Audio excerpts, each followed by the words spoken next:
Bonjour à tous, aujourd'hui on se retrouve pour une nouvelle vidéo, les petits déj du chasseur, donc c'est le deuxième épisode. Et aujourd'hui je ne vais pas vous parler de jus d'orange, je vais plutôt vous parler des films d'horreur que j'ai vus pour le Halloween Movie Challenge. Donc je vous laisse le lien de la page Facebook ici en dessous. Donc ça a été organisé par Perrine des Lectures de Millefeuille. Donc je vais vous parler de ça plus vers la fin des vidéos. Ici, on va plutôt commencer par les livres que je suis en train de lire pour l'instant.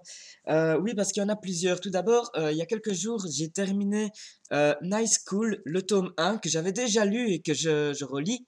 Parce que je me rappelais plus du tout, je l'avais lu l'année passée, et pour lire le 2, ben, il fallait bien que je relise le 1. Et oui, ce sont des choses qui m'arrivent assez fréquemment. Mais du coup, je rentabilise bien l'achat de mes livres, hein. Du coup, si à chaque fois j'oublie l'histoire, quand j'achète une série, je recommence à chaque fois, quoi. Je crois que même, par exemple, pour L'Apprenti Épouvanteur, qui est le tome 1 de l'Épouvanteur, je crois que je l'ai lu 3 fois parce que à chaque fois j'avais oublié. Donc c'était un peu comme ça pour la série Lost aussi, qui était une série assez compliquée et que je suivais vraiment saison par saison dès que ça sortait comme ça. Et je me rappelle, donc il y a 6 saisons en tout, et donc la saison 1, je l'ai vue 6 fois, puis la saison 2, je l'ai vue 5 fois, etc. Comme ça, à chaque fois. Donc voilà, c'est pour tout me remettre en tête. Et donc pour l'instant, je suis dans la lecture du tome 2. Et voilà, j'aime vraiment beaucoup cette série. J'ai du mal parfois à enchaîner les bouquins de Young Adult, mais celui-là, il me plaît particulièrement. Il y a tout un petit côté, euh, pas société secrète, mais ouais, plus société secrète, mais d'étudiants, quoi. Donc un peu une société secrète de jeunes, si vous voulez. Et voilà, en plus, c'est vraiment rythmé par les saisons. Donc le tome 1 se passait en été, le tome 2, ici, vous voyez, une grosse feuille d'automne, pour signifier l'automne, forcément. Et dans le 3, ça se passe l'hiver, donc ce serait pas mal de les lire dans le rythme des saisons, j'aime beaucoup. Et comme je suis en lecture commune avec Perrine et qu'elle est plutôt lente et que je dois souvent l'attendre, eh ben je lis en parallèle le dragon de Muveran. Je sais pas trop comment on le dit, hein. Il y a des Français, on peut le prononcer à la française, genre le dragon de Muveran, ou moi je préfère un peu à l'italienne, comme ça, le dragon de Muveran. Tu vois, Muveran.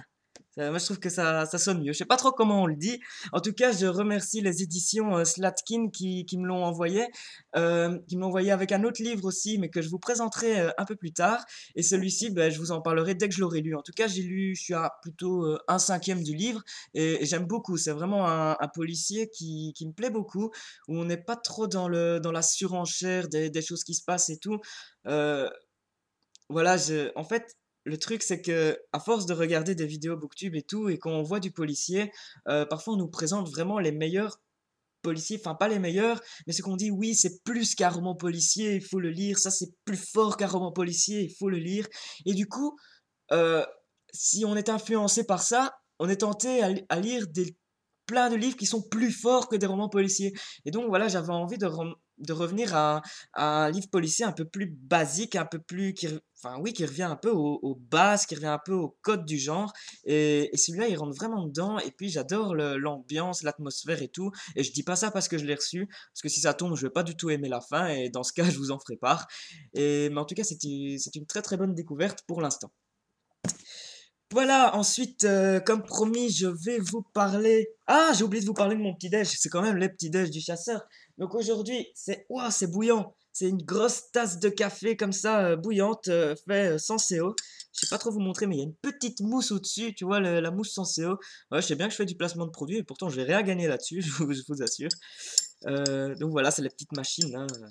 D'ailleurs, c'est ces petites machines avec les petits pads. Parce qu'il n'y a pas que Senseo qui fait ça, il y a moyen d'en acheter des moins chers et tout, à MediaMarkt ou des choses comme ça. Je suis encore en train de citer des marques, enfin des noms de magasins et tout ça. Normalement, je peux pas. Mais bon. Voilà, moi j'ai pas de filtre, hein. Non, je vais pas faire la vanne sur le filtre à café, même si je viens d'y penser, mais non, je la ferai pas. Et donc, avec ça, j'ai aussi un torsadé au chocolat. Donc, ça, pour la ligne, c'est pas mal. Mais bon, moi, je m'en fous, je suis petit, je suis mince, je peux me le permettre, tu vois. Donc, désolé, désolé pour les autres. Mais voilà, je me fais plaisir, même s'il faut pas en manger trop souvent, parce que les viennoiseries comme ça, c'est souvent fait avec du beurre et tout. Et si tu en manges trop souvent, bah, parfois ça fait un peu mal comme ça dans le ventre quand tu avales. T'as un peu le brûlant comme ça. Donc voilà, j'essaye d'essayer de varier aussi, hein, avec des céréales, des yaourts. Et là, j'ai l'impression que je fais une vidéo diététique, mais ce n'est pas du tout le cas. Donc, je vais enchaîner tout de suite avec le Halloween Movie Challenge. Alors, la fois dernière, je vous avais déjà parlé de film de visite que j'avais vraiment adoré. Mais je vous avais pas parlé des autres qui étaient un peu nuls à chier. Donc, je vais commencer par Crimson Peak. Crimson Peak, je lui ai donné 6 sur 10. Il était pas mal, mais on était un peu dans une ambiance un peu jeu vidéo. Enfin, je sais pas, j'ai l'impression d'être dans un jeu vidéo en voyant le film. C'est un film qui est très très bien fait, hein, par Benicio del Toro, je crois, qui est producteur. Je n'en suis pas sûr, mais je pense que c'est ça. Mais en tout cas, il y a des très belles couleurs, il y a des très beaux effets, il y a des très belles images. Mais voilà, j'ai trouvé ça un peu trop propre, un peu. Voilà, ça m'a pas fait peur du tout, alors que c'est une histoire de fantômes, de maisons hantées, enfin plein de choses comme ça qui se passent aussi au 19e siècle, fin du 19e siècle, je pense. Voilà, t'as toute une ambiance comme ça qui est pas mal, mais j'ai eu du mal à avoir peur, et puis j'ai trouvé ça assez classique comme film d'horreur, et voilà, je n'ai pas trop aimé, même si les images sont très belles. Ensuite, j'ai regardé Paranormal Activity 5. Alors là, autant j'avais aimé le premier parce que je trouvais ça assez spécial dans la façon de faire des films d'horreur comme ça. Voilà, pour ceux qui l'ont vu comprendront. Autant le 5, voilà, je les ai un peu enchaînés, les Paranormal Activity. J'ai regardé le 5 là, mais voilà, on finit par tourner en rond, hein, c'est un peu toujours la même chose. Et puis, les effets de peur, c'est souvent du jump scare, tu vois, voilà, c'est souvent on te saute à la gueule comme ça, il y a des trucs qui, bah, comme ça qui viennent, et voilà, moi j'ai horreur de ça. Et voilà, tout le film se joue là-dessus, et voilà, c'est un peu chiant, et surtout moi qui n'aime pas ça. Ensuite, j'ai regardé Cub, donc Cub, c'est un film belge. C'est un film belge où c'est avec des louveteaux, donc avec des scouts, et puis il y a un tueur comme ça qui arrive, qui fout un peu la merde, et puis voilà, c'était un peu nul en fait, hein. C'était vraiment très nul. Autant je suis belge, j'ai envie de dire, waouh, c'était un bon film belge, autant non, j'ai pas aimé du tout. J'ai pas aimé du tout, j'ai trouvé ça que ça ressemblait à beaucoup de choses et qu'il n'y avait pas grand-chose d'original dans ce film-là, avec genre des jeunes au coin du feu qui vont se faire trucider, où il y a une menace derrière et tout.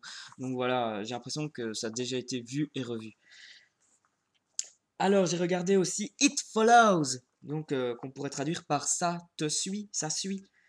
Et donc en fait c'est une fille qui a l'impression d'être enfin, qui a l'impression d'avoir une malédiction parce qu'elle a fait l'amour avec quelqu'un et que depuis qu'elle a fait l'amour avec quelqu'un, elle a l'impression qu'en fait elle est suivie partout par une personne. Et donc voilà, on ne sait pas trop, c'est vraiment un film sur la paranoïa, on ne sait pas trop si elle l'imagine ou si c'est vrai. Il y a une histoire de malédiction parce qu'en fait le virus se transmet. En fait, quand quelqu'un a l'impression d'être suivi, il faut qu'il fasse l'amour avec quelqu'un pour que la personne qui suit cette autre personne. Donc en fait, voilà, en fait le but du jeu, c'est de faire l'amour avec quelqu'un et de dire à la personne à qui t'as fait l'amour de va vite faire l'amour avec quelqu'un parce que comme ça tu vas refiler le truc et ça s'éloigne le danger s'éloigne de toi, tu vois. C'est un peu compliqué comme ça, c'est assez spécial. Et d'ailleurs, c'est un film assez spécial. Je lui ai donné combien? Je lui ai donné 7 sur 10 quand même parce que c'était assez original dans la manière de tourner et tout. Je pense que c'est un film indépendant américain, c'est assez bizarre.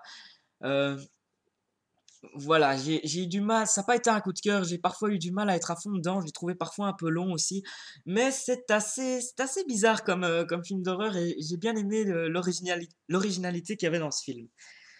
Ensuite, point de vue originalité, ça c'était très très original. Good Night Mommy. C'est un film autrichien, je lui donnais 1 sur 10, hein. Waouh! Le truc, en fait, c'est un film autrichien, ça peut faire penser un peu à Funny Games. Je sais pas si vous avez déjà vu, qui était aussi un film autrichien à la base, et c'est le même réalisateur autrichien qui a fait le remake, avec je ne sais plus comment il s'appelle, où ce sont deux jeunes qui arrivent dans une maison mais en mode tout poli, tout gentil et tout, et qui vont semer la terreur en fait dans la maison, mais tout le temps en étant super poli, en disant excusez-moi madame et tout, et c'est super, enfin, ça met super mal à l'aise ces deux gars qui sont super polis et, et qui vont être super dangereux en fait dans le film, et j'avais adoré, donc ça c'était Funny Games que je vous conseille. Et là c'est un peu dans le même style, dans le fait qu'il n'y a pas du tout de musique dans le film, où c'est très froid, où c'est très carré, les images sont très blanches, la maison est très blanche, enfin, tout est propre. Il y a aucune musique, il y a beaucoup de silence dans le film, donc c'est très spécial. Mais voilà, j'ai vraiment eu du mal à être dedans. Où en fait, c'est une mère qui, après avoir fait, une greffe du visage, ou j'ai pas trop compris, en fait, ses enfants qui sont jumeaux ne reconnaissent plus leur mère dans son caractère. Enfin, elle devient un peu spéciale et tout. Et voilà, j'ai trouvé ça vraiment trop film d'auteur, trop marginal comme truc pour être à fond dedans, quoi. Ensuite, j'ai regardé Unfriended. Je pense que je le prononce super mal. Je lui ai donné 5 sur 10 celui-là. Où c'est le fameux film qui se passe que. En fait, tout le film se passe sur un écran d'ordinateur. Donc, avec des conversations Skype, avec des conversations Facebook, Messenger et tout. Donc, voilà, dans le concept, je l'ai trouvé vraiment génial. Parce que tout le film, c'est un écran d'ordinateur. Et c'est vrai que c'est assez efficace. Mais seulement, ça.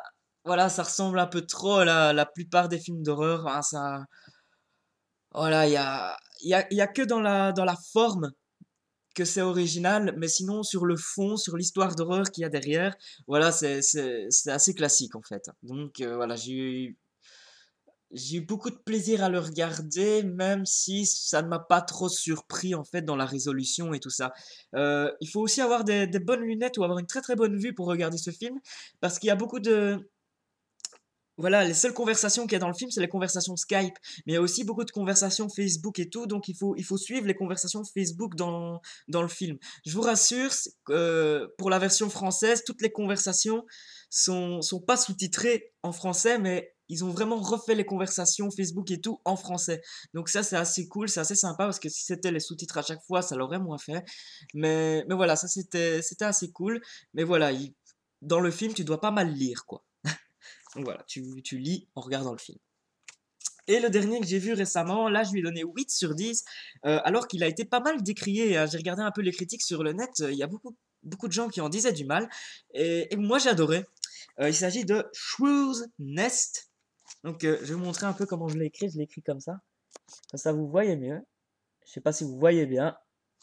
Et c'est un film espagnol, il a un nom espagnol aussi, je m'en rappelle pas, et ça ressemble beaucoup au film Misery. Donc c'est un film de séquestration où il y a une jeune fille qui est agoraphobe, elle peut pas sortir de chez elle, elle a trop peur de sortir de chez elle, mais mais du coup, 'fin, elle a pas de relation sociale et tout, elle aimerait bien avoir un mec et tout. Et puis il y a un mec qui arrive chez elle et elle va le séquestrer.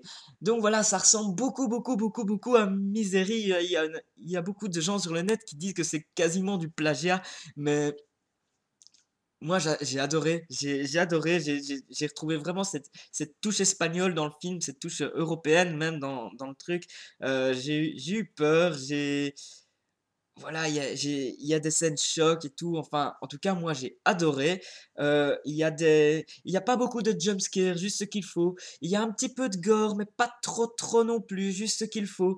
Voilà, j'ai trouvé que c'était somme toute un film d'horreur bien équilibré et il y a un très bon rebondissement à la fin. Donc voilà, c'est pas un coup de cœur non plus, mais j'ai trouvé moi que c'était un très bon film, même s'il emprunte les ficelles de pas mal d'autres films. Donc voilà, j'ai beaucoup apprécié ce film que je vous conseille. Donc voilà, pour ceux que je vous conseille, ce serait plutôt deux visites que je vous ai parlé dans la dernière vidéo.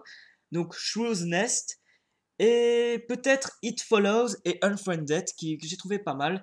Donc voilà, si vous voulez, je vais noter les noms ici en dessous en barre de description, comme ça ce sera plus facile pour vous. Mais voilà, si vous cherchez des films pour Noël, ben je vais vous diriger plutôt vers ceux-là. Et ensuite, parce que j'ai un peu peur de regarder des films d'horreur en série, je me suis mis aux Friends. Je me suis remis à partir de la saison 8. Donc voilà, ça fait toujours plaisir les Friends. Ça détend après un film d'horreur aussi, hein. En plus en Blu-ray comme ça, avec une super belle qualité d'image et tout. Voilà, je crois que je les ai déjà vus 100 000 fois tous les épisodes. Je regarde ça depuis que je suis ado.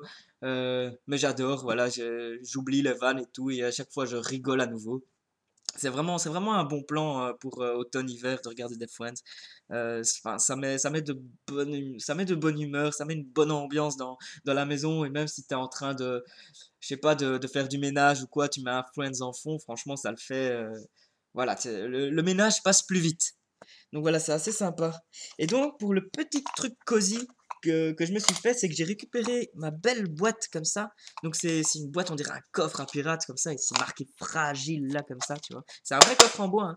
Tu vois, tu peux le fermer comme ça. Et j'ai mis des Kinder dedans. Et ça, je trouve ça vraiment, vraiment trop classe. En tout cas, ça le fait. Tous les gens qui sont venus chez moi, ils ont fait waouh, c'est trop classe. C'est vrai, moi j'aime bien. C'est la petite touche cosy pour cet automne.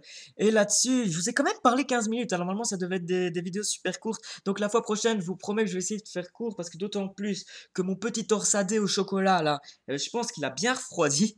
Je pense que le café, il était bouillant, donc ça va aller. Mais là-dessus, je vais aller faire mon petit déjeuner.